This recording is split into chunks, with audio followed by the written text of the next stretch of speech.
回来路上，我特地去买了麦香村的糕点。呸！嗯，软饭男。君主贵若皓月，苏某却贱如微尘，不配戴这玉佩。大郡主，陆鹏心性不佳，若是您执意与他定亲，终一日会后悔，还望你与我成婚，我便不嫁他了。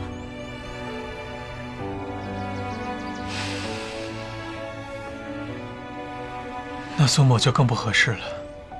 难道大郡主日后要与一位风流浪荡的越人终生厮混吗？有些事不能只看朝夕。不看朝夕看什么？你们每个人都打着为我好的幌子带我做决断，可说到底，还是不知道我想要什么，又或者根本就不在意我。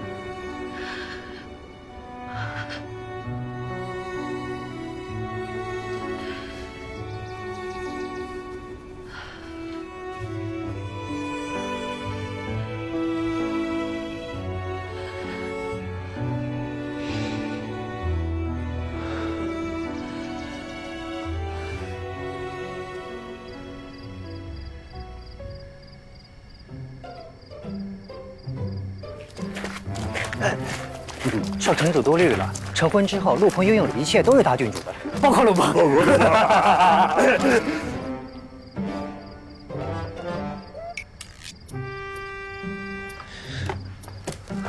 陆鹏是摆明了要吃定圆圆，靠他上位啊！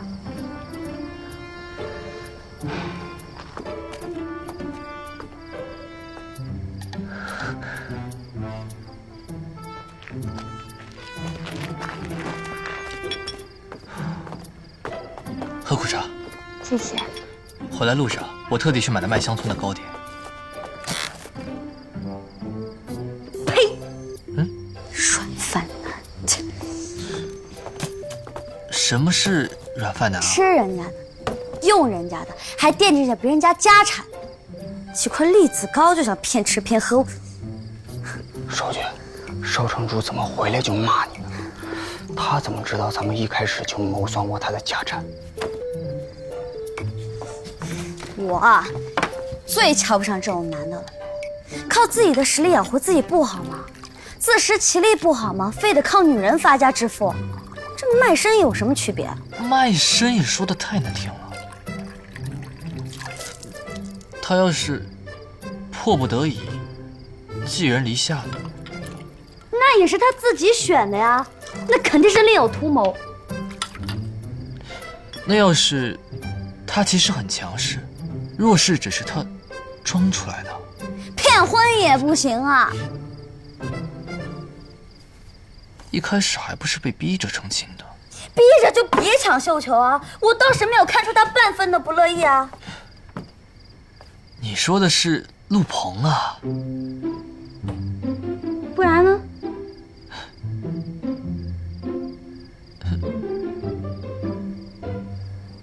就是他。夜深了，我送你回房吧。